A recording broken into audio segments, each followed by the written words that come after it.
And then he wants to know if I've ever had sex on an airplane before, and whether or not I'd be game to join him back in the, washroom a couple rows behind him for a good ramming to pass the time. On this episode, we're going to talk about why making sexual advances towards the passenger beside you might not be a good idea, why you should never be afraid or embarrassed to speak up against any unwanted sexual advances, and why becoming complacent when something unpleasant is happening to your fellow human being is a dangerous thing for us all. Please remain seated with your seatbelt securely fastened for the duration of this flight, because we're about to experience a little bit of turbulence.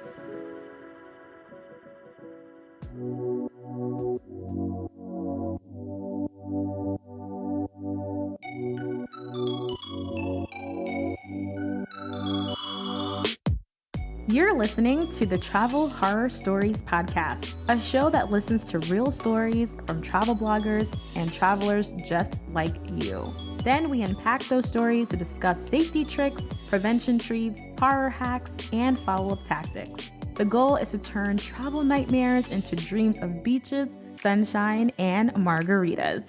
And as always, you can head over to travelhorrorstoriespodcast.com for this and all the previous episodes. There's show notes and links to all the other places you enjoy listening to podcasts. If you're listening via Apple Podcasts, don't forget to give the episode a 5-star rating and leave a comment, because that will help more people find the show.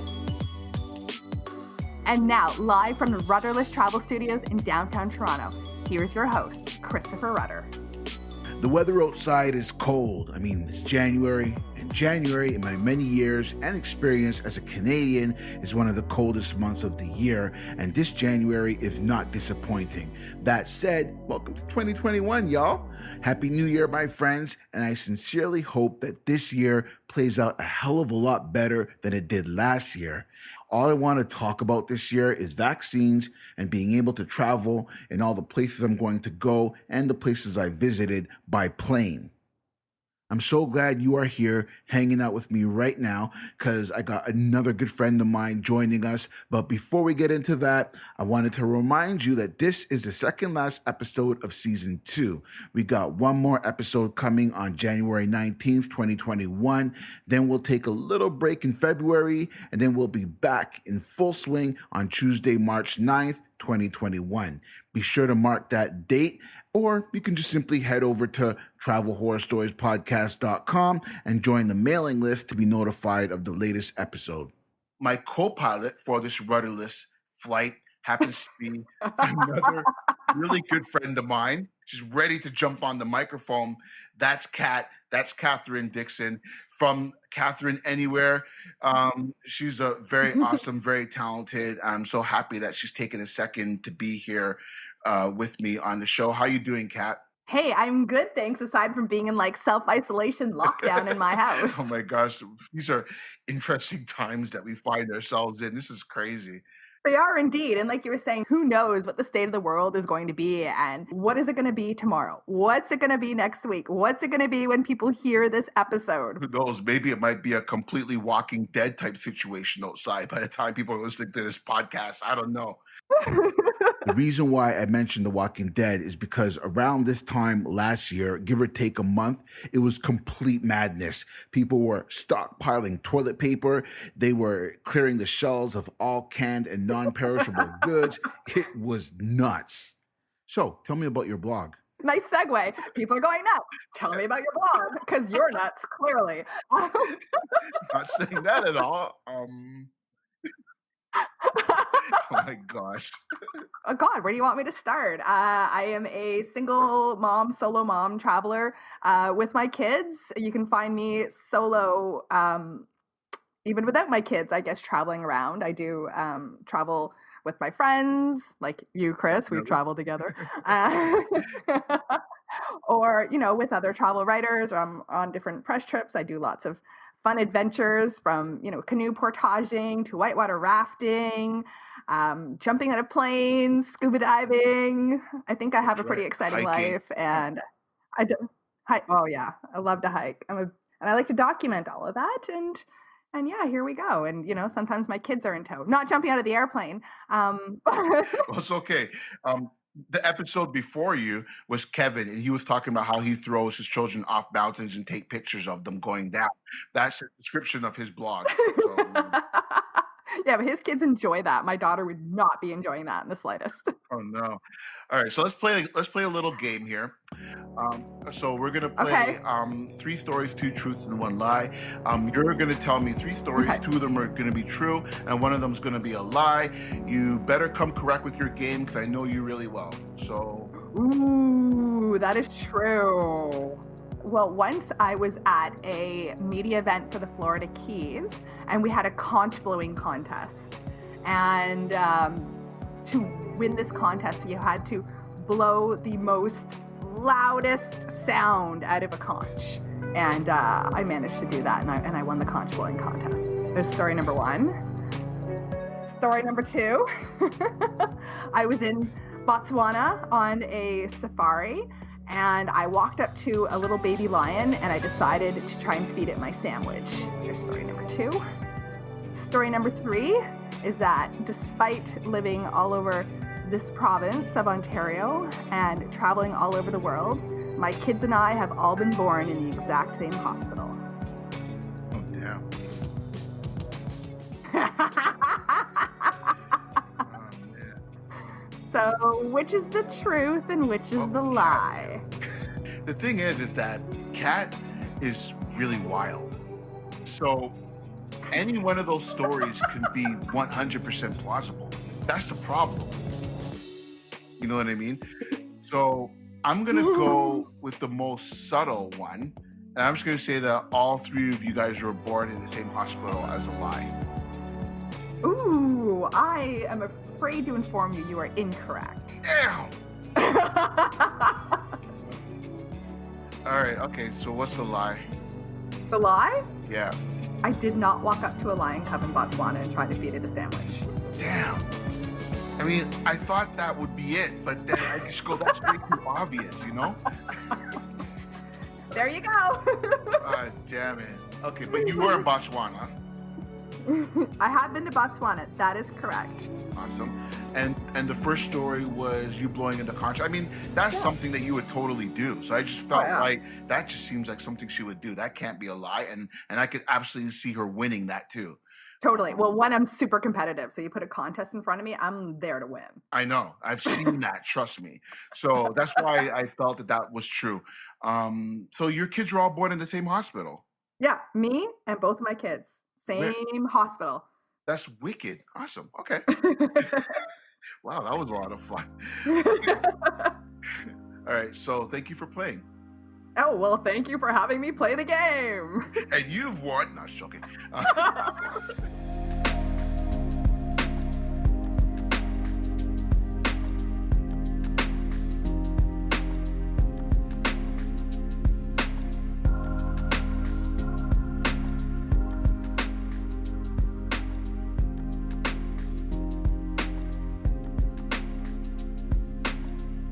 What would you do if while on a flight, the creepy passenger beside you started making unwanted sexual advances towards you?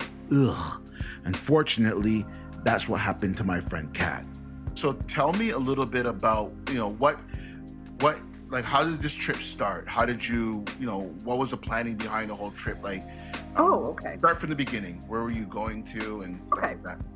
So I was on my way to Billings, Montana for TBEX, and this was in September of last year. So September 2019, I was on my way to Billings.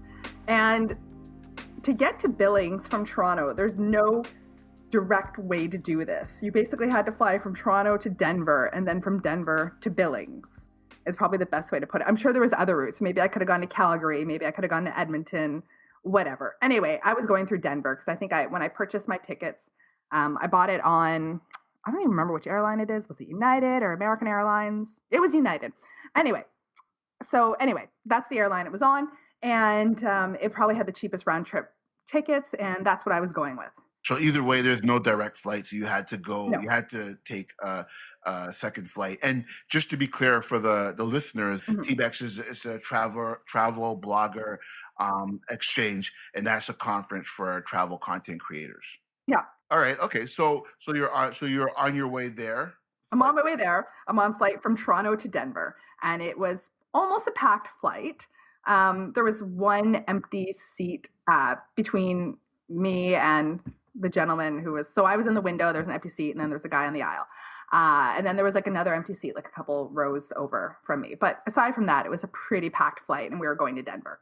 Okay. And yeah, and it was one of those things where, I mean, I'm just going to sort of preface this as like, I don't want to be blowing my own horn, but as a woman, I have a very strong personality and I am incredibly alpha. And I don't take shit from anyone. Really? Did you not know I had no clue. that about me? In all honesty, it's one of the things that I respect about you is that you are that outspoken person when it comes to standing up for women's rights and being Mhm, vocal about unfairness and things like mhm. that when it comes to women. And I absolutely appreciate that. I got your back 100%. So I mean, go for it. I think we need more of that, to be honest. So Yeah. yeah. And, one of the things I absolutely recognize is that I was raised by a very outspoken woman who was not, she never really fit the mold of what women were in the 60s or 70s. And that's who raised me. Right. So, because of what I was raised by, I have the confidence and courage to be able to speak out in these situations and to hold my own. And I do recognize that it's not something every woman can do. And I absolutely recognize that not every woman has the strength to deal with certain situations the way I can. One, I have the mental strength, and two, I have the physical strength. So I'm not intimidated by any man is the best way to put it. And I'm going to add a couple of things here for people. So to give some more context. So I've met Kat's mother, and all I can say is apple tree. That's all I can say about that. They're exactly the same. Totally get that. And I think that's amazing that your mom was like that in the 60s, because that was definitely a time when that wasn't common. Mhm. And the other thing I wanted to say is that Kat's actually a black belt. Yes. I'm just gonna put that out there. So she's a black belt. So when she says that she could probably take you on verbally and physically, she probably can do that. So just Yeah. wanted to put that out there. I mean, I realize that having a black belt doesn't make me invincible. Of Um, course, but but I've been trained in certain skills since I was 8 years old, and so I have a certain amount of confidence. I have a Um, particular set of skills that I can. Sorry. Okay, carry on.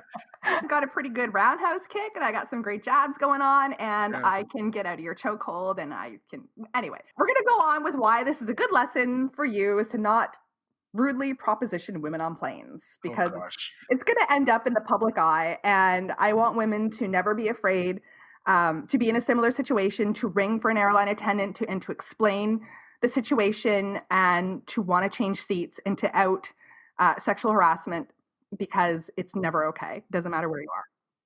Anyway, so this guy sits down, like basically you get right on the airplane and there's the whole pleasantries of like, where are you going? What is it you do?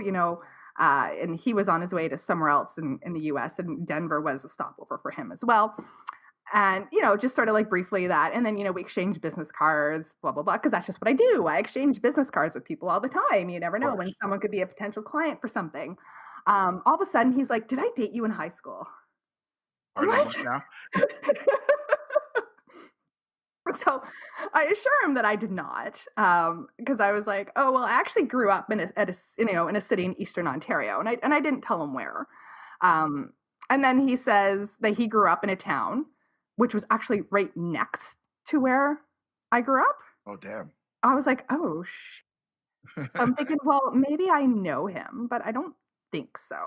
Right. But you definitely would have known if you dated him, that's for sure. 100%, Yeah. 100%. And like I didn't recognize him as someone I've dated. Like I know who I dated when I was in high school, and Right. he was not him. And then as I poked and prodded a little bit further, and as he poked and prodded a little bit further on details, it turns out he was 5 years older than me.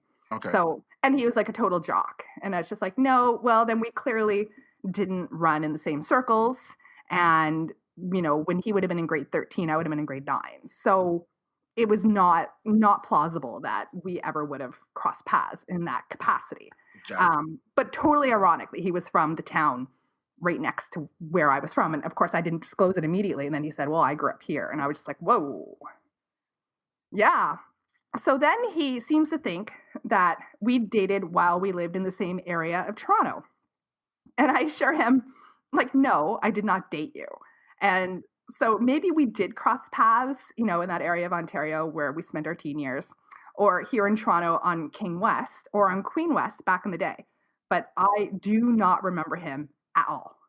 And I'm not like a big clubby person. And it seems like he may have been, and he was a total, jock. And it's like, that's not really like my crowd of people. So I just basically let him know, like, no, like, we have never dated. So then he wants to know why not. Here we go. Because he thinks we would be a lot of fun together. Oh gosh, wow. Okay. I'm like, this is incredibly creepy. And I think I had my seatbelt off for some reason. And then he tries to like dad me and like reaches over and he's like putting my seatbelt on me. I'm just like, whoa, this What? is not How did cool. it go from I think we should dating to now he's going into your physical space? He just reached in. And I'm just like, well, no, I don't think so. And I noticed that he has a wedding ring on. My So I'm gosh. like, you need to stop being such a slime bag because this is not cool. Like, just not in the slightest. Wow. Okay. So as the plane ride continues, he like gets beer, and like maybe he'd already been drinking before he got on the plane because our flight wasn't until like 1, I think it was 1 o'clock in the afternoon Yeah, or something like that. totally plausible.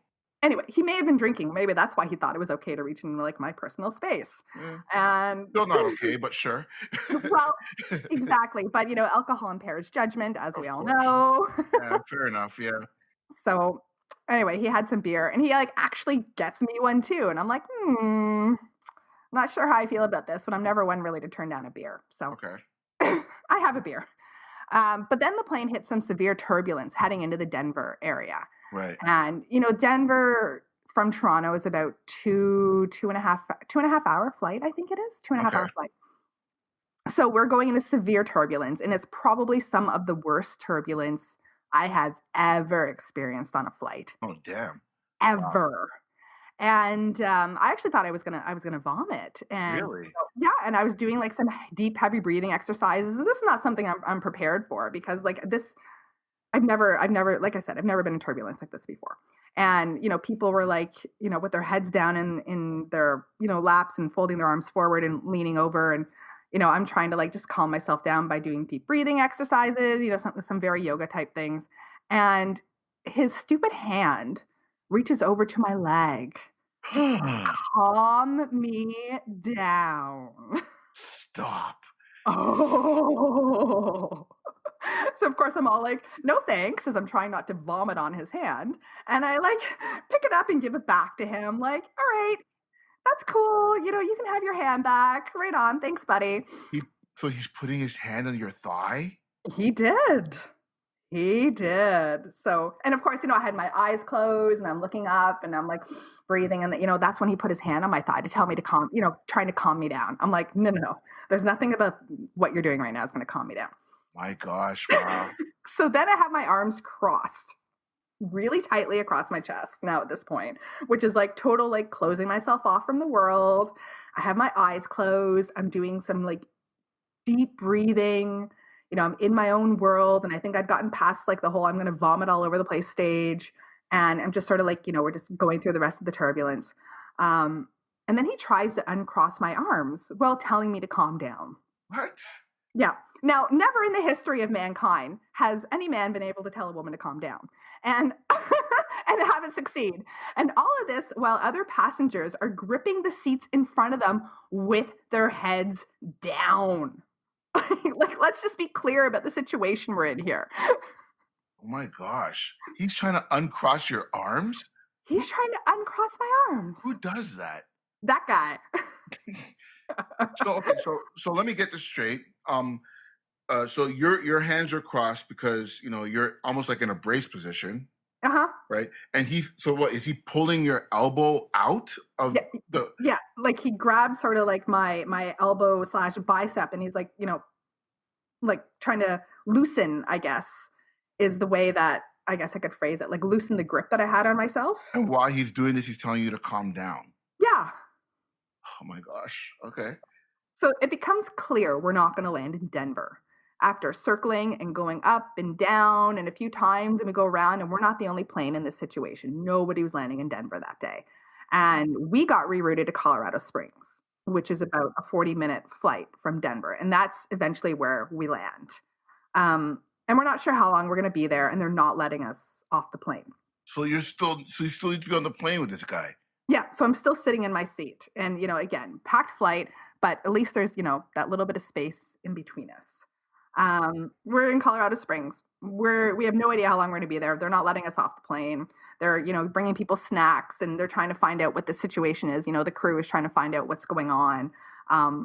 So they can give us information. So of course we just have to wait. Right. And he decides to go after like a personal dig after I stop his grossness again.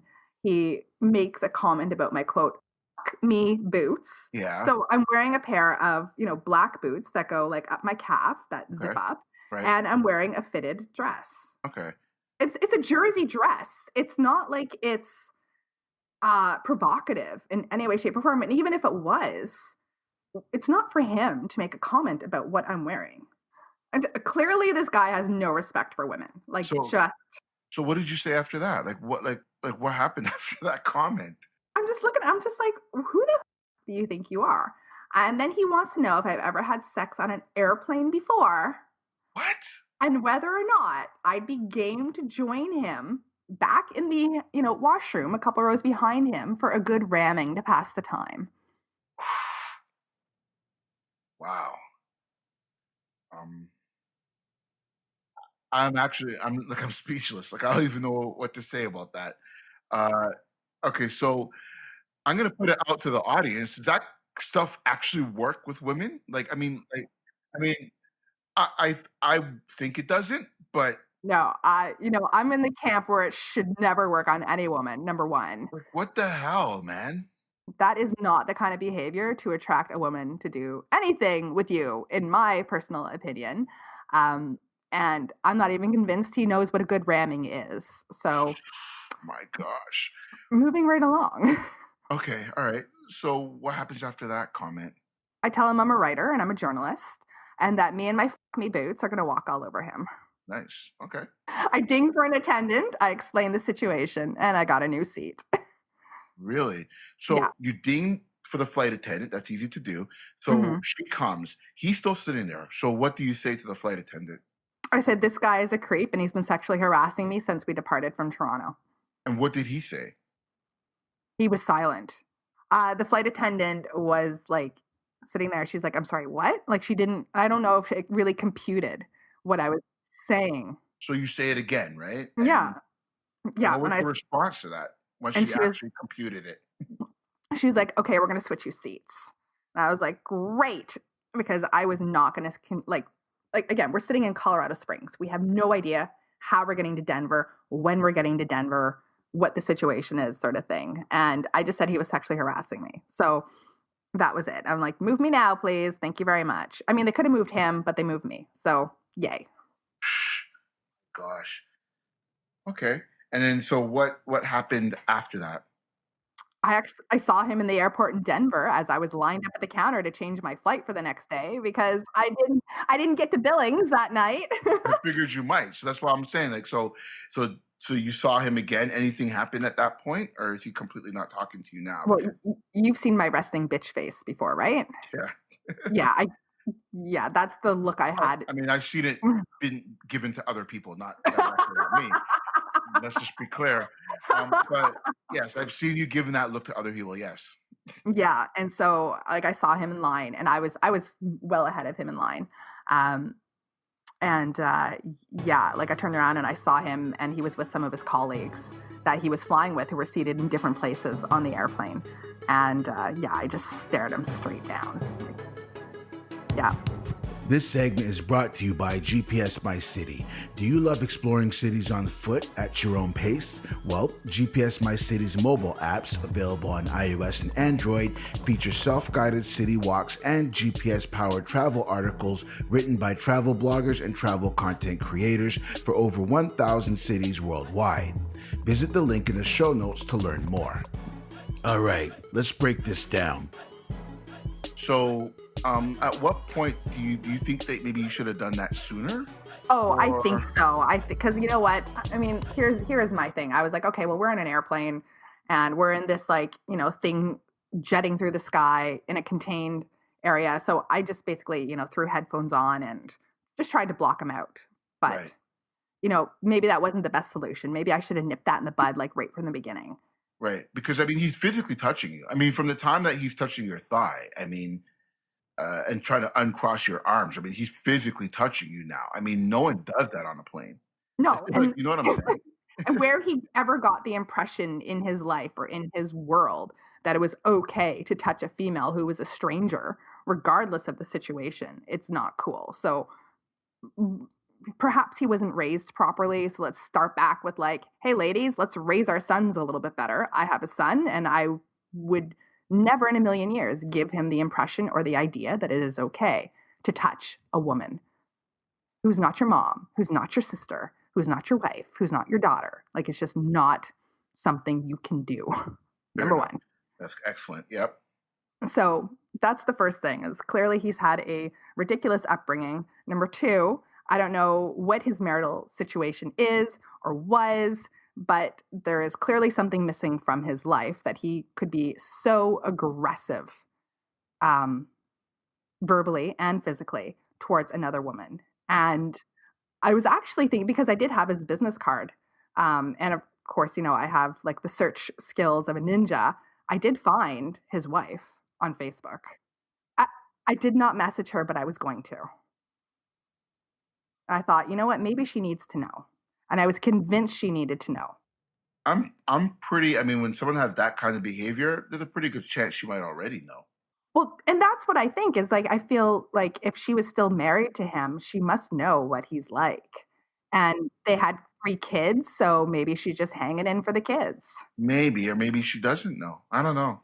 Um, that's a tricky situation. I probably wouldn't have. I don't know if I would have done anything about that because he does also have your business card too. Exactly. That's part of the issue right there. Um, how do you feel that the flight attendant handled the situation? You know what? I think it was fine. And reason being is like, I didn't really want to make a big stink, number one. I just wanted to be taken care of. I didn't want another woman to have to go through what I went through. So I didn't want another woman to be sat beside him. And that's usually something I hear from women all the time. Like they don't want to make a big deal about it. I think sometimes you should make a big deal about everything when something like that is happening, regardless. But I know what you're saying. Like you don't want to, have everyone now staring at you and like looking at you and all kinds of stuff like that on the plane, right? Like what's happening here, kind of thing, right? I mean, what was going like? What were people around you saying? I mean, obviously, people can. There's a seat behind you, a seat in front of you, a seat to the side. So you're telling the stewardess, this person is sexually harassing me. I mean, are people around you listening, hearing that? Like, did you get anyone looking at you or Yeah, anything? but nobody does anything in situations like that. No one does anything to protect people because nobody wants to. No, but no one wants to put themselves on the line to protect a stranger. Why would they? That's the mentality of where we are in this world right now. I mean, if I had heard something like that happening to another woman, I would have jumped in. Like I probably would have like gotten in the middle and moved that guy myself personally. That's what I would have done. The thing is that, and this is just because I know you well, is that you laugh a lot and you I feel, and I could be wrong, you can correct me if I'm wrong, but I feel that you probably also laugh when you're uncomfortable too. Totally. And that might be people, even if someone wanted to, like, they're kind of there's something going on there, but you're laughing. So maybe they might be like, oh, maybe they know each other and it's just a joke. Like, do you know what I mean? Right, where like my nervous laugh could have been mistaken as someone who was enjoying perhaps what was going on. Yeah. Yeah, maybe that's entirely possible because Doesn't excuse anything, but no, I'm just analyzing everything, you know what I mean? no, that's fair enough that someone maybe thought that I wasn't as uncomfortable with the situation as I really was because I was, quite frankly laughing at this guy because I was just like, "You're an idiot." Right. And But at the same time, I mean, still, I still agree with your first statement. I think that people tend to not intervene when something else is happening. I think that's still a stronger case. So I definitely yeah, agree with that. Um, yeah, like as a society, we've come complacent and um, we don't protect other people that's right. for the most part. And I it's agree everyone with for that. themselves. And it's, everyone take care of themselves first before they take care of anyone else. And I don't say everyone is like that, but I would say the vast majority. And I would say that's exactly why nobody who could hear what was going on would ever intervene in a million years because they got to take care of themselves first. Would you report this to the airline or would you just leave it at where it is? I left it at where it was. And the reason being is that I was more concerned about trying to get to my destination because this was a business trip and Right. I needed to get to Billings and I didn't want to take any more time because now I'm suddenly stranded in Denver. I needed to find myself accommodation. I was more concerned about the situation that I needed to deal with right then and there. Everyone else that got off that plane was in that same situation. So I did not want to take any more time at that customer service desk rearranging flights for the next day, finding myself accommodation, and take time away from someone else trying to do the exact same thing. Fair enough. And so looking back at it now, do you think that you would have done anything else differently You with know, I regards to reporting or anything like that? well, I've debated that a million and one times in my head. And, sometimes like my first instinct is quite literally to smack someone across the face, but you can't just walk around and do that. You know, I don't want to be the woman who's arrested in a foreign country for decking someone in mid-flight, Right. regardless of the situation. I have my kids to think of, number one. Like, I can't be detained in a foreign country. Fair enough.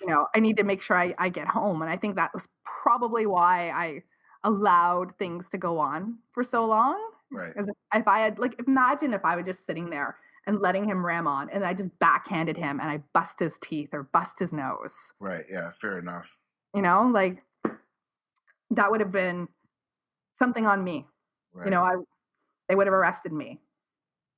So, what advice would you give to female travelers then? Because I mean, I hear a lot of stories about solo female travelers in other countries Mhm. having to deal with abuse and sexual harassment while they're traveling. But I mean, you didn't even get to the destination yet, for crying out loud! Like you know what I mean?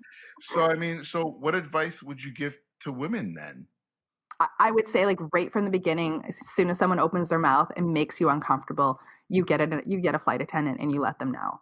I know that we're in an era where flights are being oversold and everyone's packed into airplanes and nobody wants to change seats. People have paid for their seats. At this point, I don't care. You ding for an attendant and you let them know that you're not comfortable with the situation and it needs to be changed immediately. Excellent advice. And if the airline can't help you or do nothing about it, then you take it higher. Yeah, but it was one of those situations like, what can you do when you're in mid-flight? What do you do in that situation? And it's also, I mean, it's turbulent. So clearly the seatbelt lights are on and you can't get out of your seat, right? Yeah. I think for the most part, you handled it right. Like, it's like he's touching your leg, you move it away. He's touching your arm, you move it away, kind of thing. That's what anyone can do. I think what's powerful is that when you landed and it was safe to do so, then you immediately said, get me out of here, kind of thing. And Mhm. and I think that is powerful to just say, you know what, like enough of this crap. And yes, embarrass him on the plane, make him look like an ass in front of people. Yeah, get the flight attendant involved. Like let them know. The flight attendant's gonna go back to her other people and say, yeah, that guy, I needed to move her because that guy was harassing people. It's very real. This is a real thing that's happening. So I think what you did was great in bringing attention to it instead of just sitting there and say, well, the flight will be over. Let me just, when we land, I can get up, whatever. Like, I like that you just dealt with it, as soon as you were able to do so. Mhm. Because there's nothing that anyone could have done when we're in the middle of turbulence. Like if I'd done for an attendant, they can't get out of their seats. I think he was being actually quite sleazy and taking advantage of knowing that no one can come and the flight's moving around and jumping around in the air and you're already stressed. So now he's going to try to touch you while you're in flight. Yeah, Like, no thank you. that's incredibly arrogant. Like what advice would you give to men? In general, when it comes to those kind of stuff, like what's okay and what's not okay, coming from a female perspective. Uh, I mean, flirty, okay, fine, but touching, like, like where do you draw a line? Like, what's your advice for men? Yeah, I mean, there was nothing about the body language or the discussion that I was giving off to him that would have made it okay for him to touch me. Like, I was not flirting with him, right from the beginning when he was like, "Oh, like, why didn't we date? And, we would have been a lot of fun together." It's like, well, no, buddy, there's your wedding ring, and you need to stop being a slime bag. Like, that's it right there. Like, he should have stopped right there. And, that's it. Like, I had already slammed him down. Like, there's just no. It's a no-go on this situation. And, accepting limits, accepting disappointment, accepting rejection. Learn to deal with it 100% because it's not okay to continue with that behavior ever. It's repulsive. I don't understand why some men need to be so persistent. In like what do you think that is? Like if they don't like you, what do I don't know, do men feel that it's all a game and it's just part of the chase and you actually want to be chased and that's why you're giving him a hard time? Like I don't understand that mentality. I don't know. For me as a male, first of all, I mean, I I'm quite shy, to be honest. Like, I mean, I'm with somebody, so I would never do that in the first place, Mhm. for that reason alone. Um, for me, I always say I'm too lazy to cheat. I I can't try to remember phone numbers and try to remember names and try to hide numbers and hide messages. Like I don't got time for that. Like I really I really I really can't do that, man. Like, so I mean, and that's just and Gordy knows that. I joke about that all the time with her. I go, "Don't worry about it. I'm too lazy to do all that kind of stuff." Um, but I mean, all seriousness, like, I don't know. I feel that if I tried to pick up a girl and she's very like standoffish, I would be like, all right, well, we're done here.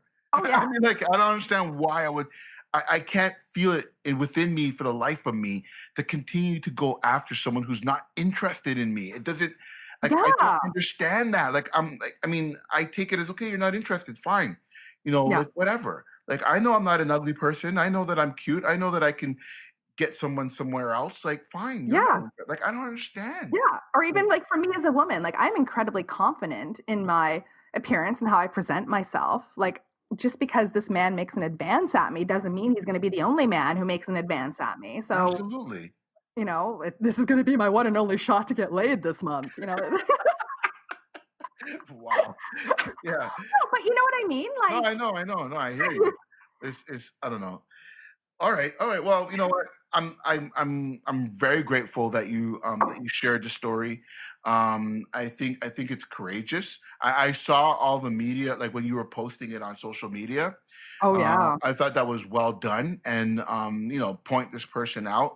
I didn't really go to the extent of the story. I know that he was being a slime ball with you, because you did tell me that, but I didn't know that. I actually didn't know that he was like touching your thigh and all that kind of stuff. Like that's craziness. But I really commend you for actually telling the story, because I think that's what the Me Too movement did. It sort of started to give women a voice. And so I commend you for continuing to do that and just sharing stories, even though, it's not easy to do. I'm glad that you spoke up on the plane, even though most people would probably not do anything about that. They'd probably just ride it out. So I give you credit for doing that. And I really want to thank you for taking the time to share your story here. Well, Um, thank you for having me, Chris. And to be clear, with or without the Me Too movement, I would have acted in the exact same absolutely. fashion. That's 100% true. You would have. And I will absolutely, if I ever hear any woman being treated like that anywhere, I 100% will stand up for them. I mean, I want women to be empowered and I want them to know that it's okay to speak up, like not to be ashamed. Don't ever be ashamed. It's not your fault. You didn't ask for this. Absolutely. So I commend you for coming on and continuing to be that voice for those kind of rights. So where can people find you? Find me online, KathrynAnywhere.com. All my social handles are Kathryn Anywhere. And I'm sure you will leave some links in your description too. I definitely will. But that's it. Thank you so much for being on the show, Kat. You're the best. Oh, Chris, you're the best. Come on now. Awesome. All right, case closed. That's it for this episode. I hope you enjoyed it. Don't forget that you can listen to the show over at www.travelhorrorstoriespodcast.com. And if you're listening on your mobile device, please take a second to give the episode a 5-star rating and leave a comment. It really helps the show, and its episodes get discovered by more people. Plus, your feedback will help me tweak and change the show to make it the best show on the internet. Yes. Cheers.